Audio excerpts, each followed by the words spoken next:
Nu pot, am bani.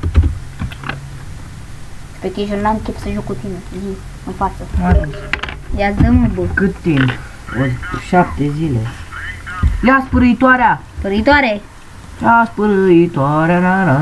Asta. Yes. Oh, bă, ce... Bine că am 2 runde de jucat. Una, boss. Bă, mă lași! Dacă mori... Bă! Frate, eu n-am murit și ai văzut că murim... Bine, atunci o să stau afeca. Ah! Știu! Deci vedeți cum joacă. Oh, bă! Minea, Ia tragem podea, doamne, fere! Minea nu mai face chestii de-astea, că știi că sunt mai fraiereți așa de fel și mă supăr pe tine. Du-te. Dă-i băi, bă!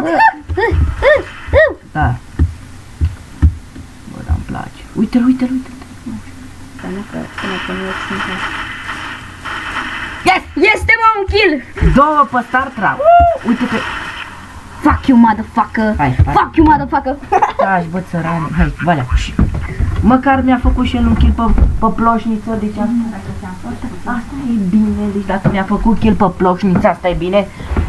Bun, avem 2 kill-uri pe Star Trek.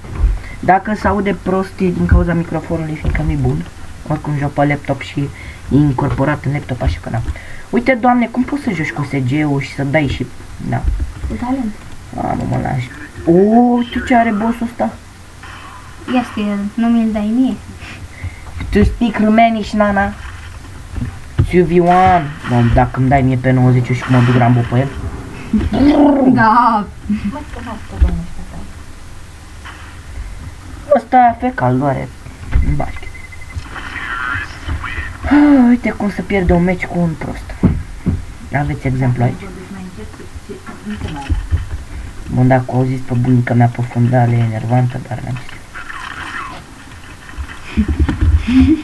Ce râs, bă, așa-s bunicile astea în pui mei.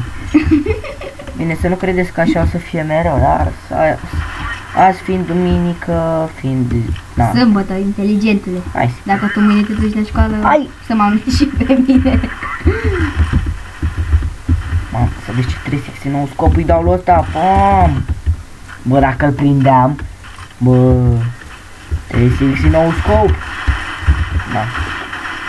S-a oprit. Gata. Hai să oprești.